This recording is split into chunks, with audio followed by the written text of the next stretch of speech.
네, 2022년 6월 29일 이정훈입니다. 윤석열 정부가 나토에 대한민국 나토 대표부를 두겠다고 합니다. 오늘의 제목은 주 나토 대표부와 윤석열의 전국 시대입니다. 전국 시대. 전쟁을 하는 시대라는 얘기죠. 부제는 나토를 알면 동북아와 한반도의 안보가 보인다 이겁니다. 이거 하나 주목해 주십시오. MBC 라디오 오늘 방송된 겁니다. 김종배 씨가 하는 거죠. 시선집중이라는 프로인데 아침에 있었습니다. 박지원 씨를 불러갖고 김종배 씨가 대담을 했습니다. 묻습니다. 진행자가 박지원 씨한테 윤석열 대통령을 향해 나토에 가지 말라고 하셨는데 그분이 가셨네요. 자, 가면 어떤 일이 벌어집니까? 라고 하니까 박지원 씨가 이렇게 얘기합니다. 기왕 가셨으니까 성공적으로 외교 활동을 하셨으면 좋겠다. 근데 이 정상들이, 대한민국 정상이 해외에 나가 외교를 하면은 국내에서는 정치권이 자숙해주는 게 원칙인데 지금 국회는 매우 시끄럽다. 그리고 지금 정상회의에, 나토 회의에 갔는데 윤 대통령이 나토 사무총장과의 면담이 어그러졌죠. 그 앞에 이제 터키, 핀란드 이런 국가들과 사무총장 회담이 길어지는 바람에 취소가 됐습니다. 그것도 지금 봐봐라, 홀대 받지 않느냐, 이유를 따지지 않고 이렇게 얘기했어요. 그리고 한미일 정상회담은 30분밖에 열리지 않는다. 의미 없다라고 축소를 시켰고, 한일 정상회담은 열리지도 않는다. 네, 의미 축소시켰고, 그리고 나토가 신전략 개념, 스트래티직 컨셉트 2022를 결정하죠. 그런 개념에다가 중국을 위협국으로 하게 되면 우리가 어떻게 되겠느냐. 그러니까 윤석열 대통령은 나토에 가지 않는 게 좋겠다라고 자기는 했다는 겁니다. 그래서 우리가 나토에 갔으니까 중국과 어떻게 되냐 그랬더니 잘 봐라. 미국이나 영국은 중국을 위협 대상으로 규정하지만 독일이나 프랑스 같은 나라는 중국과 교육 관계가 있으니까 표현 수위를 조정하지 않느냐. 그러니까 윤석열 대통령도 중국 문제에 대해서는 말을 아끼시는 게 좋겠다. 중국 문제에 대해서 말을 아껴라 그랬습니다. 그리고 나서 우리나라 교역량의 4분의 5가 중국과 하고 있다. 4분의 1이 미국과 하는 거는 10분의 1밖에 안 된다. 중국을 중요하다. 그렇게 얘기했습니다. 2022 스트래티지 컨셉 전략 개념이 나토 정상회의에서 채택이 되고 발표될 겁니다. 대중 전략이죠. 이런 것들이 이제 앞으로 여기에 우리가 참여했기 때문에 한중 관계가 매우 어려워질 것이고, 중국의 글로벌 타임스, 환구시보죠.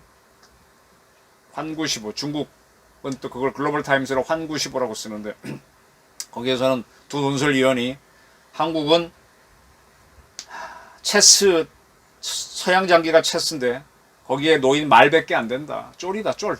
폰, PAW. 그랬습니다.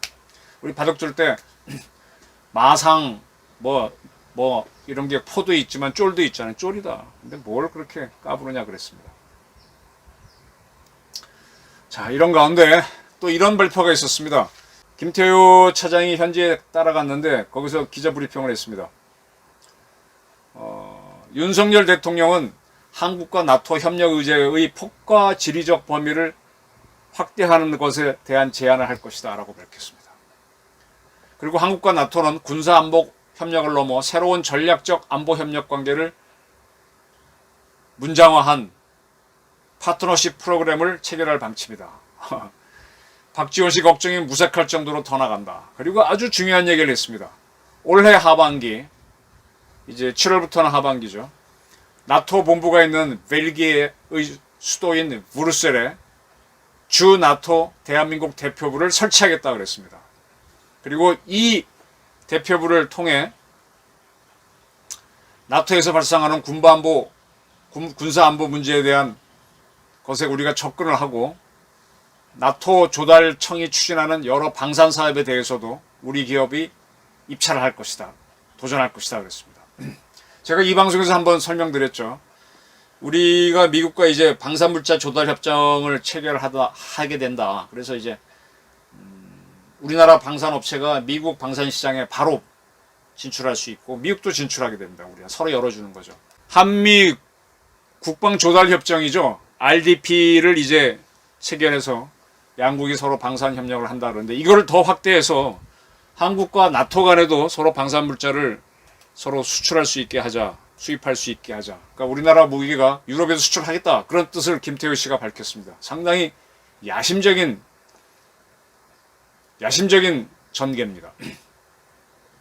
그리고 연합작전, 지휘통제 등에서 30개국이 참여한 나토와 협력을 하고 군사와 경제가 결합된 복합전, 사이버전, 원자력 발전 등 신흥안보 분야에서도 협력을 하겠다.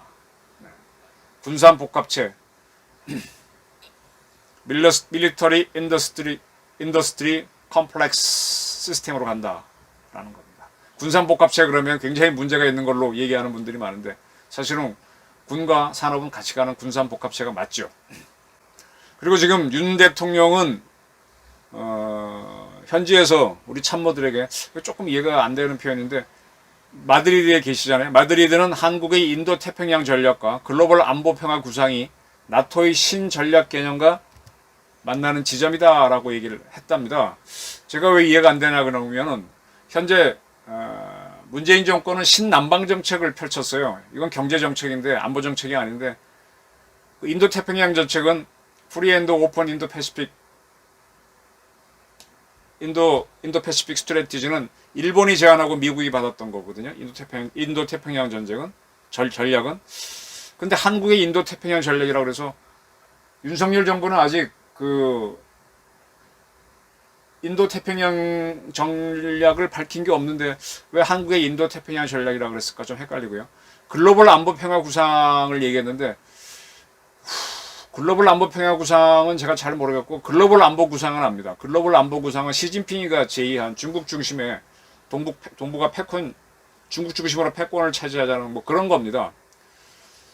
인도 태평양 전략은 우리 게 아니었고 글로벌 평화가 들어갔지만 안보 평화 구상은 중국 건데 이 둘을 걸어놓고 이게 둘 다 한국 거라고 하면서 나토의 신전략 개념과 만난다라고 했는데 조금 말실수가 아닌가 싶습니다. 어쨌든 윤석열 대통령이 미국 그다음에 나토와 같이 하는 또 인도 태평양 전략을 뭔가 생각하는 것 같은데 그것과 나토를 연결시키겠다라고 했습니다.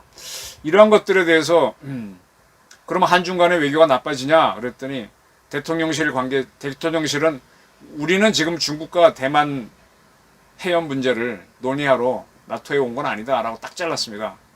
그렇지만 이제 중국 전문가죠. 아주대 김홍규 교수. 상당히 중국을 많이 이해하는 학자입니다. 같이 한번 여행도 한 적이 있는데 이렇게 되면 중국과의 갈등 관리에 들어가는 비용이 괴변 높다. 상당히 높을 거다. 그걸 너무 저평가하지 말라라고 경고를 했습니다. 네, 좋습니다. 나토를 좀 설명을 드리겠습니다. 앞으로 이제 대한민국 기자들이 학자들이 나토를 알아야 될 것 같습니다. 저도 나토에 대해서 공부를 한다고 했는데 하도 방대하고요. 좀 어렵더라고요. 저도 한계가 있습니다.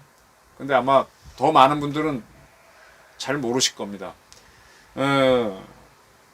1939년에 2차 대전이 일어나죠. 폴란드를 침공하면서 이제 거기에 맞서갖고 폴란드가 원래 상호방위 조약 맺었던 나라가 영국하고 프랑스잖아요. 그래서 영국과 프랑스가 독일에 선전포고를 하고 전쟁에 들어갑니다. 근데 직접적으로 싸우지 않아요. 전선에서 왔다 갔다만 합니다. 독일은 막 전격적으로 쳐들어가는데 영국과 프랑스는 독일 근처에 가서는 싸우지는 않고 제자리에 앉아 있어서 전격전에 반대되는 말로 자리에 가만히 앉아 있으니까 방석전이라고 합니다. 그렇게 끌다가 그 다음에 이제 독일이 벨기에를 돌아가고 프랑스를 치죠. 프랑스가 이제 독일한테 잡아먹히고 그 다음에 이제 영국을 때리기 위해서 비행기하고 미사일을 쏘아대면서 브리튼 워, 대영 영국 전쟁을 하게 되죠. 그래서 영국을 쫙 밀어붙이고 있던 이 그때 영국이 깨지고 있는 거죠. 뭐 영국 처음에 갖죠 꼼짝 못하고 절절매고 있을 때 41년도가 됩니다. 그게 제 기억이 맞는가 8월인가 그때까지는 폴란드를 공격할 때 하기 전에 독일은 소련하고 불가침 조약을 맺습니다. 서로 싸우지 말자. 그리고 이제 폴란드를 딱 둘이 나눠 먹죠. 그러고 있었는데 41년 8월 달에 갑자기 나치 독일이 소련을 공격해 들어갑니다. 바르바로사 작전 계획에 따라 쳐들어가게 되죠. 그래서 독소전이 붙는 겁니다. 그게 8월, 그게 6월일 겁니다. 좀 헷갈린다. 그래서 이제 독일하고 소련이 전쟁에 붙고 육지에서 주로 붙고 그 다음에 이제 영국 도보 해협에서는 영국과 독일이 공중전을 벌이는 뭐 그런 식으로 이제 2차 대전이 진행 중이죠. 미국은 그때까지 참전 안 하고 있었습니다. 그런 상황에서 그해 8월 달에 독소전이 시작되고 나서 독일이 굉장히 소련을 압박해 들어갔었죠. 영국의 총리인 처칠이 프린스 오브 웨일즈 라고 하는 구축함을 타고 그때는 뭐 비행기도 있었지만 좀 위험했죠. 그래서 구축함을 타고 미국을 갑니다. 미국에 가는 거는 미국 북쪽에 있는 캐나다가 영국의 식민지라고 할까 영국의 일부니까 이제 자기 땅 보러 간 김에 국경선 부근에서 미국 대통령 루즈벨트를 만나서 14개 항인가 12개 항인가 되는 그런 합의를 합니다. 이게 뭔가 하면 그 유명한 아이고 제가 좀 7개 항이 8개 항이군요. 이게 대서양 헌장이라고 하는 겁니다. 애틀란틱 차터라고 하는 건데 이게 뭔가 하면은 뭐 앞에는 다 뭐 그렇고 그런 내용이고 6번째 조항이 재미있는데 양국은 나치 폭정이 완전히 멸망한 후에는 모든 국가들에게 자기들 국경 내에서 안전하게 살 수 있는 수단을 제공해주고 전 세계 국민들에게 공포와 궁핍에서 벗어나 자유 속에서 일상을 살 수 있게 해줄 평화가 확립되기를 희망한다 라고 했습니다. 이게 무슨 내용인가 하면요. 미국과 영국 두 나라는 나치 정권을 멸망시킨 다음에 이 나치 독일이 점령한 나라들을 해방시켜서 그들이 스스로 살 수 있게 해주고 절대 미국이나 영국은 그 땅을 뺏지 않겠다라는 거고 뭐 그런 얘기입니다. 그럼 이게 뭐냐? 미국이 독일하고 싸우겠다라는 의사 표현입니다. 선전포고는까지는 아니고 그렇게 이제 미국이 참전해달라는 요청을 한 걸 미국이 받아들인 거죠. 이런 내용이 있었습니다. 바르바로사 작전 계획은 41년 6월 22일 날 전격적으로 소련을 치기 시작했고요. 이 대서양 헌장은 41년 8월 12일 날인가? 8월 9일부터 12일 사이 만나서 12일 날 나올 겁니다. 한 2달 후쯤에 이제 이게 나온 거죠. 자, 그때까지 일본은 독일하고 추축국 동맹을 맺었죠. 그때 맺은 거는 그때 외교는요. 요즘은 다 모든 외교를 외교부가 하지만 그때만 해도 군이 했습니다. 군이 더 중요한 얘기를 했습니다. 대사보다가는 무관이 더 중요했습니다.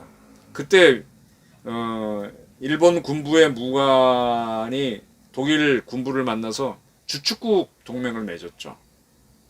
네. 그런 상태였는데 일본은 가만히 있었어요. 그냥 중국만 쳐들어가서 중국하고만 싸우고 있었어요. 37년부터. 그런데 41년 12월 7일인가 미국의 진주만을 때립니다. 그게 돌아 호랑이 작전이었죠.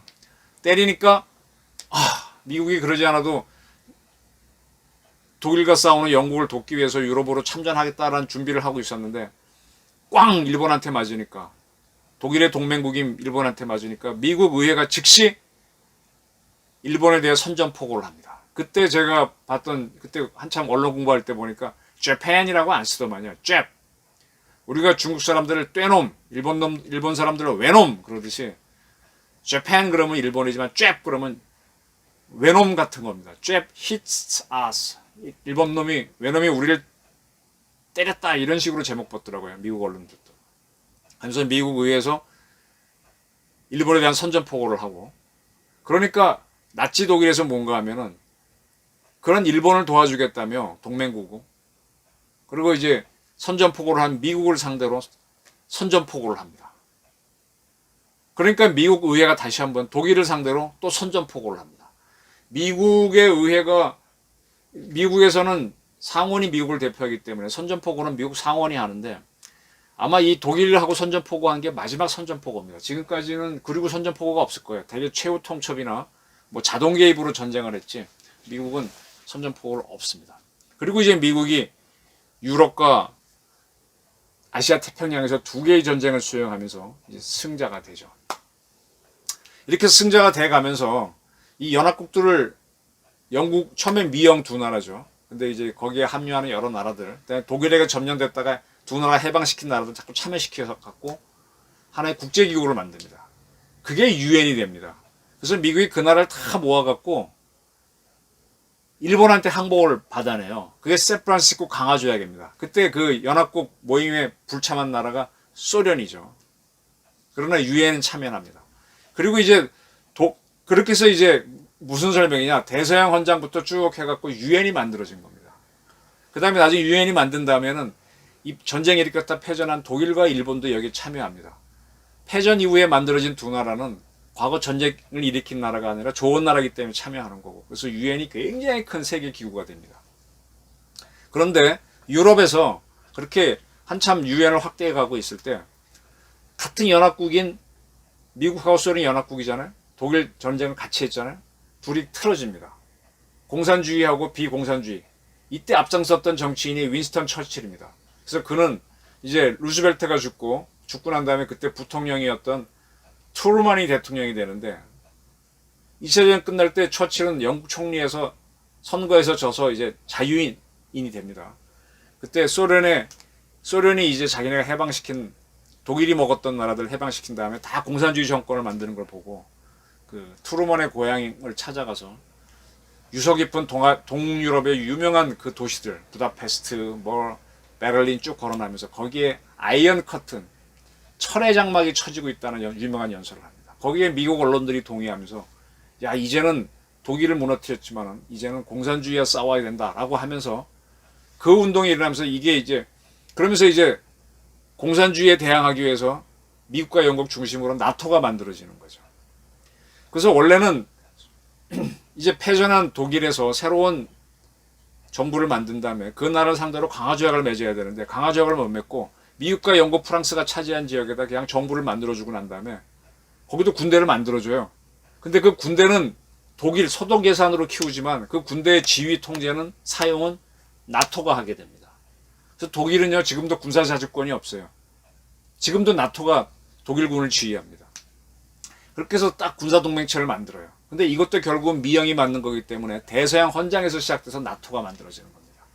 나토는 군사동맹체로서 반소가 되고 소련까지 포함된 이 큰 기구로 유엔이 있는 거죠.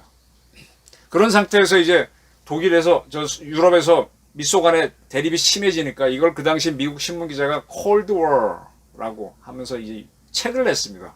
저도 뭐 책을 내는 기자인데 그게 유명해져서 냉전이란 말이, 콜드워란 말은 다른 사람이 썼던 말인데 이 사람이 책을 내면서 굉장히 유명해졌습니다. 기자 이름은 금방 생각이 안 나네요. 냉전이 첨예해지니까 유럽에서 싸울 것처럼 막 벌어졌어요. 조금 있다가 이제 소련은 자기네가 이제 독일 지배에서 해방시킨 나라 7개 나라를 묶어서 바르샤바 조약기구를 만들어서 군사동맹을 만들었죠. 그래서 나토와 바르샤바 조약기구가 싸울 것처럼 으렁으렁 거릴 때 미국도 준비를 하죠. 그러니까 거기서 안 싸우고 저 멀리 지구 반대편에 있는 우리 쪽에서 한번 전쟁을 일으켜봅니다. 과거 러시아가 한참 남하하고 있을 때 1800년대 얘기입니다. 그때 영국이 갑자기 우리 거문도를 점령한 적이 있었죠. 그것처럼 여길 맞으니까 여길 퍽 한 배를 쳐보는 겁니다. 이렇게 쳐본 거죠. 그래서 우리 쪽에서 전쟁이 일어나는 거예요. 유럽에서 안 일어나고. 그러니까 이거는 미소 간에 해야 되는 전쟁인데 남북이 붙은, 그래서 대리전, 프락시워라 그럽니다. 프락시워. 이게 3년간 전쟁을 하면서 우리가 돌이킬 수 없는 분단으로 가버리죠. 지금까지 분단으로 오는 겁니다.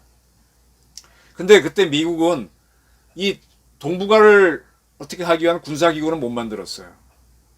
그때는 미일 안보조약도 만들어지기 전입니다. 그게 52년도에 만들어지고 50년 6.25 날 때는 아무것도 없었습니다. 그러니까 유엔을 동원해서, 그때 미국이 힘이 있었으니까 유엔 회원국 중에서 군대 보낼 나라 나와서 유엔군을 만들어 참전합니다. 근데 소련이 여기 반대 거부권 행사 안 했어요. 그래서 유엔군으로 이걸 막아냅니다. 그리고 정전이 되죠. 그리고 세월이 쭉 지나면서 나토는 계속 미국이 연합군을 만들어서 최고사령관을 하면서 옵니다. 그 다음에 이제 이쪽에 우리나라에는 유엔군 사령부가 만들어졌습니다. 유일한 전 세계 하나밖에 없는. 그게 한국에 위치하게 된 거죠. 그래서 유엔군 사령관 한 사람이 나토군 사령관을 하기도 하고 그 반대인 경우도 있었던 것 같은데 제가 선우는 정확하게 모르겠는데 이렇게 미국이 두 개의 조직을 갖고 오는 거죠. 그 쭉 지나다가 1991년 12월에 소련이 붕괴되면서 유럽에서 냉전이 끝납니다. 그러니까 그때 나토 연합군이 굉장히 약해져요. 바르샤바 조약기구도 없어지니까. 그래서 거기를 4개로 이렇게 다시 지역을 나눠서 각 지역 사령관은 그 지역 유럽 조직들이 하게 합니다. 그래서 뭐 이탈리아나 뭐 프랑스 군 사령관도 전체를 지휘하게 되고 미국은 뒤로 좀 빠지는 모습이에요. 그럼 나토가 그러면 바르샤바 조약기구가 소련이 없으니까 이제 뭘로 하니? 그러니까 세계 평화를 기여하자라고 하면서 미국이 9.11 테러를 당하잖아요. 그때 이라크를 치고 그 다음에 아프간을 칠 때 나토가 참가하자라고 하는데 일부 참여합니다. 그래서 아프간 전쟁에 많이 나토가 참여하고 그래서 독일도 참여하죠. 또 이라크 전쟁에도 일부 국가가 참여하죠. 그래서 나토가 북대서양 개념이 인도양까지도 오고 이렇게 되는 개념입니다. 근데 그러다가 지금은 뭐냐? 이 나토를 동북아까지 확대하겠다는 게 우리하고 일본하고 호주, 뉴질랜드 불러갖고 확대하는 개념으로 보여요. 글로 갈지 안 갈지 모르지만 두고 봐야 되는데 미국이 어떤 나라를 항복시킬 때 쫙 동맹들을 모아갖고 항복시킨 다음에 한꺼번에 항복받은 게 샌프란시스코 강화조약이라고 그랬죠. 그것처럼 지금 러시아나 중국을 상대로 가는 걸로 저는 보입니다. 근데 이 동북아에는 6.25 전쟁을 계기로 유엔군이 만들어지고 52년도에 미일 안보조약이 만들어져서 2개의 군사동맹체가 있습니다. 그리고 한미동맹이 또 만들어집니다. 근데 한미동맹, 미일동맹은 각각 양자관계잖아요. 근데 유엔군 사령부란 게 있는데 여기에 16개 국하고 또 이제 6.25 때 우리를 도와준 나라는 의료지원국, 물자지원국 포함해서 63개 나라입니다. 그러면 그런 나라들만 뽑아내서 16개국을 중심으로 동북아 조약기구, 노스트 이스트 뭐 트리티 오거니제이션 만들어도 되죠. 사실은 그걸 만들려고 했는데 이미 유엔에서 허가받은 거기 때문에 새로 만들려면 유엔이 승인을 받아야 되는데 그건 소련과 중국이 승인 안 해주니까 못 만들어 왔던 거죠. 그랬다면 여기에 이제 동북아 조약기구가 하나 딱 있어갖고 미국이 2개의 동맹을 할 수 있을 텐데 그걸 못했던 거죠. 유엔군 사령부가 있고 한미동맹이 있고 미일동맹이 있는 그런 구조로 만든 건데 이걸 합칠 방법이 마땅치가 않으니까 이 나라들을 나토로 이렇게 몰고 가는 모습입니다. 나토가 그래서 미국의 군사동맹의 핵심이 됩니다. 나토 표준이란 말을 자주 사용해요. 군사학을 공부하다 보면. 여러분 왜 알파, 브라보, 찰리, 델타, 에코 이런 것 아시죠? 소련 잠수함을 얘기할 때 알파급, 로미오급 이게 뭐 R급, 위스키급은 W급 이렇게 부르는데 왜 이렇게 A를 알파라, B를 브라보, C를 찰리, D를 델타라 그런가 하면은 자 서로 이렇게 그때 옛날에 무선으로 막 또 전화로 얘기를 할 때 하다 보면 A, B 하다 보면 잘 못 알아들으니까 알파 그러면 A로 적고 베타 그러면 B로 적고 이렇게 하다 보니까 이게 만들어진 겁니다. 그래서 킬로 그러면 K고 이렇게 되는 거죠. 이게 제가 한참 항공을 공부할 때 이 비행기들이 쭉 날아가서 어디 내릴 때 너 방위각이 얼마냐 그러면 235도요 그럴 때 이거를 2하고 영어의 4가 전화로 들으면 무선 들으면 2, 4가 비슷합니다. 그리고 FOR 영어의 4로도 들립니다. 그래서 2하고 4는 forward라고 발음합니다. for 항공 용어죠. 이런 식으로 이렇게 한 것처럼 이렇게 나눠 놓은 거죠. 그렇게 썼습니다. 이런 것들 알파, 브라보, 찰리, 델타 용어를 만든 게 나토입니다. 그리고 이 나토를 만들 때 영국하고 미국이 중심이 되는데 프랑스가 참여하는 조건으로 굉장히 자주성을 강조해갖고 프랑스어를 쓰는 나라가 프랑스 말고도 뭐 스위스도 좀 쓰고 벨기에도 쓰고 네덜란드도 쓰죠. 그러니까 그 나토의 표준어로는 영어하고 프랑스어가 다 있습니다. 그래서 나토의 마크는 NATO도 있지만 불어로 NATO엔 오탄, OTAN도 들어가 있습니다. 자, 이러한 이렇게 나토를 만들고 난 다음에 나토에서 미국이 어떠한 걸 하는가 하면요. 지금 세계에서 서방 국가 쓰는 장총, 소총 중에 제일 유명한 게 미국의 M16입니다. 현재 한국군이 쓰는 소총은 K2입니다. K2하고 M16의 모양이 비슷하지만 좀 다릅니다. 근데 여기에 탁 끼우는 총알하고 탄창은 똑같습니다. 탄창 규격이 똑같습니다. 그러니까 총알도 똑같죠. 그 프랑스군이 사용하는 육군이 사용하는 소총은 파마스 소총입니다. FAMAS 꽤 유명한 소총입니다. 이건 쟤네들이 프랑스가 개발한 거예요. 우리는 K2를 M16을 토대로 개발했지만 독자적으로 개발한 겁니다. 초기에 파마스는 M16하고 탄창이 들어가지 않았지만 지금 건 들어갑니다. 딱 통일했습니다. 그런 식으로 각 나라가 동맹국끼리는 같은 실탄을 사용할 수 있도록 다 통일시킵니다. 부품까지는 못하더라도 실탄은 야 급하다 보면 총알 떨어지면 내 거 빌려줘 하면 빌려주고 막 이렇게 할 수 있도록. 그러다 보니까 이게 이 부품 동맹이 되니까 굉장히 이게 단단한 동맹이 되는 거죠. 그래서 야 프랑스 니네 탄창 우리 거 써. 우리 게 더 좋아. 싸. 이렇게 하면 이제 서로 부품을 사고 파는 거죠. 우리가 RDP 미국과 맺어서 한다는 게 앞으로 그거고 나토하고도 방산 수출하겠다는 게 바로 이겁니다. 나토 표준이 점점점 발달해서 나중엔 부품까지도 통일하게 됩니다. 지금 미국은 F-16, F-15, F-35를 만들었지만 프랑스는 라파를 만들었고 영국 등 독일 이런 나라들은 유로파이터를 만들었어요. 그건 이제 각자 비행기가 다르죠. 엔진도 다릅니다. 근데 거기서 탑재하는 무기도 자기네 고유거만 다르면 다른데 만약에 같은 무기를 쓴다 그러면 서로 호환성이 될 수 있도록 하는 거죠. 만약에 미국의 미사일을 포를 달았다 그러면은 그 포에는 미국 식탄이 또 영국 식탄이 다 쓸 수 있도록 서로 나토 표준을 만듭니다. 이 나토 표준이 실제로 용어가 있어요. 스타나그랍니다. STANAG 스타나그. 이게 뭔가 하면 스탠다디제이션 어그리먼트에서 머리 글자만 딴 겁니다. 스탠다디제이션 어그리먼트. 표준화 협정. 나토 회원들은 어떤 무기를 만들 때 이 실탄이라든지 이런 걸 규격을 딱 만들어서 그 크기대로 만들자. 각자 무기를 니들이 만들더라도 서로 호환될 수 있게 하자. 그리고 요 규격은 스탠다이제이션 에이전시에서 관리합니다. 표준화위원회, 표준화국이라고 그럴까 나토 안에 있어서. 그래서 무기를 다 통일해갖고 같이 쓸 수 있게 합니다.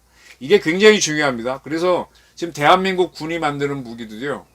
이 스탠다이제이션 에이전시에서 만들어 놓은 스타나그를 토대로 우리도 무기를 만들고 일본도 그럽니다. 그 극단적인 경우 그때 우리 그 아프리카에 가 있던 우리 PKO 하는 부대가 그 어느 부족한테 포위됐을 때 일본군이 주는 실탄 갖고 쏘느냐 안 쏘느냐 한 문제가 된 적이 있어요. 일본이 주는 실탄을 우리가 받아 쓸 수 있었던 거는 나토 표준으로 서로 같이 만들었기 때문입니다. 그때는 이제 왜 일본 거를 만드냐고 그때 문재인 정권 때 가서 막 비난이 나왔는데 아이 그 일본 총알이라도 받아서 우리가 살아야지 우리 국민 죽으라는 말입니까? 말이 안 되죠. 그래서 이 미국과 같이 가는 나라들은 다 이렇게 통일을 해놨습니다. 이게 굉장히 중요합니다. 이게 그냥 우리 같이 싸우자 하는 동맹보다 더 중요한 거죠. 그리고 이번에 우크라이나 전쟁을 보시면서요. 캐나다인가에서 우리나라의 그 K9 전차인가 155mm 포탄을 가져갔는데 또 폴란드도 가져가고. 근데 그런 나라들을 보시면은 유럽에 이제 영국, 프랑스 같은 나라는 큰 나라로 아시잖아요. 그 나라들도 전쟁에 대비해서 일정한 무기를 저장하고 있어요. 재고품이라고 그러죠. 근데 그 양이 적습니다. 우크라이나 전쟁 터져가지고 거기다 지원하다 보니까 자기네 게 없잖아요. 그래서 급히 지금 한국 방산이 세니까 K9 사고 막 포탄 달라고 막 하잖아요. 그러면 근데 미국은 워낙 재고가 많으니까 그러지 않습니다. 계속 지금도 뭐 몇억 달러씩 우크라이나에 지원하면서도 우리나라 거 사가는 거 없지 않습니까? 그래서 동맹을 맺을 때는 재고가 많은 나라랑 맺는 게 좋습니다. 우리가 영국제, 프랑스제 무기를 사는 건 좋은데 전쟁이 나지 않습니까? 그럼 우리가 갑자기 많은 부속과 그 나라 그게 필요한데 영국, 프랑스에 달라 그러면 걔네는 재고가 적어요. 재고가 적어서 달라 그러면 자기네들도 갑자기 공장 돌려야 되니까 값이 굉장히 오르죠. 근데 미국은 물량이 많거든. 달라 그러면 좋습니다. 값이 안 오릅니다. 그래서 동맹을 맺을 때는 물동량이 많은 나라랑 맺는 게 좋은데 그래서 우리는 미국과 맺는 게 제일 좋죠. 나토 표준에 대해서 말씀드렸습니다. 이 나토 표준 스탄하그를 한국이 하고 있는데 그래놓고도 유럽에 무기 수출 못한 거는 우리가 나토하고 같이 안 갔기 때문이죠. 이제 그거를 김태우 씨가 열겠다. 그래서 주 나토 대표부를 만들겠다까지 갑니다. 자, 이 정도로 가게 되면 박지원 씨가 나토에 가서 윤석열 대통령은 입 닫아라 한 소리는 헛소리가 되는 거죠. 윤석열 대통령은 뚜벅뚜벅 간 겁니다. 자, 유럽에 딱 갔을 때 윤 대통령이 본 게 뭐겠습니까? 우리는 유럽이, 저도 유럽 여러 차례 가봤습니다. 유럽 문화 보면 참 멋있죠. 근데 유럽 문화, 파리에 가게 되면 앵발리드라 하는 전쟁박물관, 런던에 가면 대영제국 전쟁박물관, 또 기타 가보면 으리으리합니다. 전쟁, 그게 과거 해놓은 거 보게 되면. 그 유럽은요, 우리가 왜 공부할 때 전국시대라고 많이 배웠지 않습니까? 춘추시대, 전국시대. 춘추라는 거는 이제 공자가 이게 남이 써놓은 걸 좀 주석을 해서 만든 책 이름이 춘추라서 전국시대죠. 막 여러 나라가 싸운 시대를. 그게 춘추라고 하는 거고, 그 다음에 또 있었던 시대를 전국시대인데, 중국사를 보게 되면 계속 전국시대였잖아요. 그다음 수단이 통일이 됐을 때 장시통일시대. 그러다가 또 당나라 이후에 5대 19개 혼란기, 이게 전국시대지 않습니까? 그 다음에 송이 들어왔다가 잠시 하다가 또 무너지면서 요 나라 금나라 막 하다가 그게 또 전국시대. 그 다음에 또 원이 들어와서 통일시대 만들었다. 원이 무너지면서 또 북원하고 명이 싸우는 전국시대. 명청의 통일시대 됐다가 또 분열하는. 근데 대부분의 역사를 보게 되면 전국시대입니다. 유럽도 1, 2차 대전 치르고 그 기간이 20몇 년밖에 안 되지 않습니까? 그리고 지금까지도 보게 되면 유럽은 러우 전쟁까지 일어나니까 전국시대입니다. 일본 같은 경우는 임진왜란 전까지도 전국시대였고요. 그 다음에 통일이 된 게 막부시대, 에도 막부, 그 이전에는 가마쿠라 막부 있었고, 그리고 다시 또 2차 대전 갔으면 전국시대고, 지금이 이제 약간의 통일시대. 우리 같은 경우는 삼국시대는 완벽한 전국시대고, 고려가 약간의 통일시대, 우린 통일시대가 상대적으로 길었죠. 조선시대도 그러다가 다시 6.25 때 전국시대 가서 지금 전국시대 상태입니다. 그러니까 세계의 기본은 전쟁입니다. 전쟁에서 이렇게 안보 지도를 만들면 그것대로 한동안 가다가 또 깨지고 전쟁이 나는 겁니다. 한동안 갈 때가 평화시대가 되는 거죠. 윤 대통령이 지금 유럽 가서 딱 보신 건, 아, 유럽이 전쟁 중이구나. 그럼 다시 돌아와서 우리를 보게 되면 북한 핵 문제가 있기 때문에 대한민국도, 그다음에 중국하고 대만, 중국하고 일본, 중국하고 동남아 보게 되면 이거 전국시대구나. 이런 인식을 아마 하실 거라고 봅니다. 박지원 씨 같은 저는 생각은 아주 보통 사람들, 이 말을 교모해하고 이렇게 바꾸는 사람들은요, 대단한 전략가가 아니라 그때그때 이렇게 막 얹혀서 살기 위한 평범한 사람들이 하는 거예요. 오히려 이렇게 큰 전략 보는 사람들은 요소를 피지 않습니다. 박지원 씨가 뭐 정치 구단 그러는데 그건 요리조리 붙어서 그런 거지, 그 대단한 전략가 아닙니다. 자기 살기 위해서 그렇게 하는 거니까. 근데 이 내가 사는데 누구랑 한편이 돼서 의리를 지켜가면서 살면 내가 강대국이 되고, 요리조리 붙어 살게 되면 종처럼 사는 거죠. 그 박지원 씨를 대단한 걸로 아는데 저는 아주 이걸로 제일 무능한 사람, 네, 나중에 나라 망쳐를 먹을 사람으로 봅니다.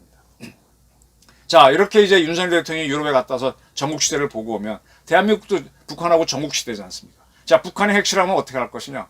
제가 지금 제 방송에서 북한을 핵실험했을 때 때리는 관통작전이라는 걸 제가 시나리오를 소개했습니다. 북한을 때려야죠. 때리는 걸 검토해야죠. 북한이 절대로 핵을 스스로 포기 안 합니다. 그리고 중국이 우리한테 대해서 체스판에 쫄이라 그랬는데 그런 중국에 대해서 때려야 됩니다. 그리고 이제 대화하고, 때리고 대화하고. 학교 때도 그렇지 않습니까? 말로 때리고 난 다음에 싸우고 난 다음에 우리가 지면은 또 지는 대로 이렇게 또 얘기하고, 그래서 평화를 또 가다가 또 싸우고 이런 거지 않습니까? 이게 기본입니다. 전국시대입니다. 이거를 아마 잘 보고 오실 것 같아요. 그래서 제가 오늘 제목은 나토의 대표부를 설치한다. 아, 그럼 윤석열 대통령이 세계는 기본적으로 전국시대란 거를 봤구나. 지금 이분을 도와주는 김성한 안보실장이나 김태호 차장 이런 분들이 국제정치학자지 않습니까? 잘 보고 있구나. 그리고 나토를 딱 봤기 때문에 정상회의 가면서 그걸 그대로 한국의 동북아에 끌고 오면 똑같거든요. 여기도 거의 비슷하거든요. 여긴 유엔이 있어서 유엔 사령부가 있다는 거고 그겁니다. 그래서 저는 이 박지원 씨 같은 사람들이 앞으로 계속 나오겠지만 저 사람들은 역사의 주류가 아니고 윤 대통령이 아마 제대로 보고 올 것이다. 이제 한나토 관계가 확장되면서 우리도 북한을 상대로 중국을 상대로 전국 시대로 간다. 미국도 동북아에서 전국 시대로 간다. 이걸 예측드리는 바입니다. 상당히 긴 설명이었는데 좀 어떠셨는지 모르겠네요. 도움이 됐으면 합니다. 경청해 주셔서 감사합니다.